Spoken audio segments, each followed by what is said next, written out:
नमस्कार। आज आपण कढीपत्त्याचा खूप पौष्टिक मस्त कुरकुरीत डोसा बनवतोय। चला तर मग व्हिडिओला सुरुवात करूयात। तर इथे मी भरपूर ताजा कढीपत्ता घेतला आहे। कढीपत्ता आधी पाण्याने स्वच्छ धुवून घ्यायचा। कढीपत्ता खाण्याचे बरेच फायदे आहेत। कढीपत्त्यामध्ये antioxidant, vitamin A, vitamin B, vitamin C आणि भरपूर लोह असते। कढीपत्ता खाल्ल्यामुळे पचनशक्ती वाढते, केसांच्या वाढीस मदत होते, केस गळती थांबते, शरीरावर सूज आली असेल तर कढीपत्ता खाल्ल्याने सूज कमी होते। शिवाय कढीपत्ता रक्तातील साखर कमी करतो, त्यामुळे कढीपत्ता मधुमेहाच्या रुग्णांसाठी रामबाण उपाय ठरू शकतो। असे कढीपत्त्याचे बरेच फायदे आहेत। तर इथे मी कढीपत्त्याचे पानं तोडून घेतले आहे।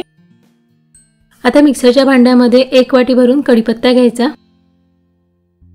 आताच मूठभर कोथिंबीर घ्यायची।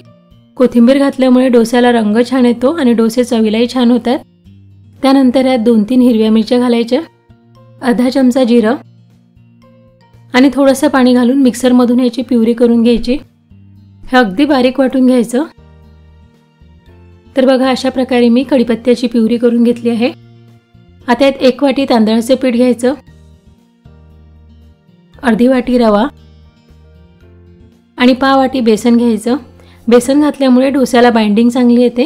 प्रमाण खूप सोपं आहे। 1 वाटी कढीपत्त्याची पानं, तर 1 वाटी तांदळाचं पीठ, अर्धी वाटी रवा आणि पाव वाटी बेसन। आता चवीनुसार मीठ घालायचं आणि 1 वाटी पाणी घालून मिक्सरमधून हे बारीक फिरवून घ्यायचं। हे असंच मिक्सरमध्ये फिरवून घेतलं की बॅटर छान तयार होते आणि जास्त फेटावे लागत नाही। तर बघा अशा प्रकारे मी मिक्सरमधून बारीक वाटून घेतला। हे थोडं घट्टच आहे, तर आणखी यात पाणी घालते आणि पुन्हा हे मिक्सरला फिरवून घ्यायचं। पण खूप जास्त पातळ करायचं नाही आहे, थोडं घट्टच पाहिजे। आता हे मिक्सरमधून वाटलेलं मिश्रण एका मोठ्या भांड्यामध्ये काढून घ्या। बघा अशाच प्रकारे कन्सिस्टन्सी पाहिजे, यापेक्षा खूप पातळ करायचं नाही। मिश्रण आता झाकून 10 मिनिटं बाजूला ठेवायचं। तोपर्यंत आपण यासोबत खाण्यासाठी ओल्या नारळाची चटणी बनवून घेऊयात। तर त्यासाठी इथे मी अर्धी वाटी ओलं खोबरं घेतलं आहे। यात 2 चमचे डाळवा घ्यायचा, 1 हिरवी मिरची तोडून घालायची, पाव चमचा जिरं घालायचं, चवीनुसार मीठ आणि याला छान आंबट टेस्ट येण्यासाठी यामध्ये थोडी चिंच घालायची। चिंच खात नसेल तर लिंबाचा रस घाला, पण बाहेर जी हॉटेलमध्ये खोबऱ्याची चटणी बनवतात त्यामध्ये अशी थोडी चिंचच घालतात, त्यामुळे चटणी चवीला खूप छान होते। आता थोडं पाणी घालून हे मिक्सरमधून वाटून घ्यायचं। चटणी खूप पातळ करायची नाही, थोडी घट्टच ठेवा। चटणी मिक्सरमधून मी वाटून घेतली आहे। चटणी अशी अगदी स्मूथ करायची, खूप वेळ हे मिक्सरला फिरवून घ्यायची। आता यावर तडका घालायचा आहे। त्यासाठी इथे तडका पॅनमध्ये मी 1 चमचा तेल गरम करून घेतलं आहे।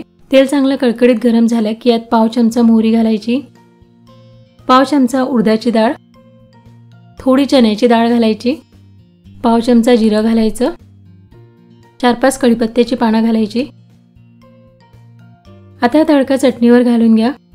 खूप छान लागते ही चटणी, या प्रकारे बनवून बघा। आता चटणी तयार झाली आहे। बॅटर मुरायला ठेवून सुद्धा 10 मिनिटं झाले आहेत। तर आता आपण याचे लगेच डोसे बनवून घेऊयात। तर डोसे बनवण्यासाठी असा नॉनस्टिक तवा घ्यायचा। तवा गरम झाला की तव्याला आधी तेल लावून घ्यायचं आणि यावर थोडं पाणी शिंपडायचं। यामुळे तव्याचं टेम्परेचर कमी होते आणि मग डोसा तव्यावर पसरवताना तव्याला अजिबात चिटकत नाही। आता 1 चमचा बॅटर घेऊन तव्यावर पसरवून घ्या। तुम्हाला पाहिजे त्या आकारामध्ये लहान मोठ्या आकाराचे तुम्ही हे डोसे बनवून घेऊ शकता। डोसा वरच्या बाजूने सुकला की यावर तेल किंवा तूप घालायचं। ह्या डोस्याला रंग खूप छान येतो। डोस्याचा थोडा रंग बदलेपर्यंत डोसा भाजून घ्यायचा। लवकरच हे डोसे भाजून होतात। आता प्लेटमध्ये काढून घेऊया। बघा मस्त कुरकुरीत डोसे तयार होतात। हे डोसे तव्याला अजिबात चिटकत नाही, मस्त कुरकुरीत होतात। आणखी एक डोसा बनवून दाखवते। कढीपत्ता खाण्याचे बरेच फायदे आहे। रोज फोडणीमध्ये आपण कढीपत्ता घालतोच, पण तो खाल्ला जात नाही, तो आपण शेवटी साईडलाच काढून ठेवतो। त्यामुळे अशा प्रकारे हे कढीपत्त्याचे डोसे बनवा। चवीलाही खूप छान लागतात आणि खूप पौष्टिक आहेत। तर इथे मी 2 डोसे बनवून घेतले आहे। हा डोसा बघा मस्त कुरकुरीत झाला आहे। हे गरम गरम डोसे नारळाच्या चटणीसोबत खूप छान लागतात। तर हे डोसे नाश्त्यासाठी एखाद्या दिवशी बनवून बघा आणि व्हिडिओ आवडला असेल तर प्लीज लाईक करा, शेअर करा, त्याचसोबत आपल्या चॅनलला सुद्धा सबस्क्राईब करा.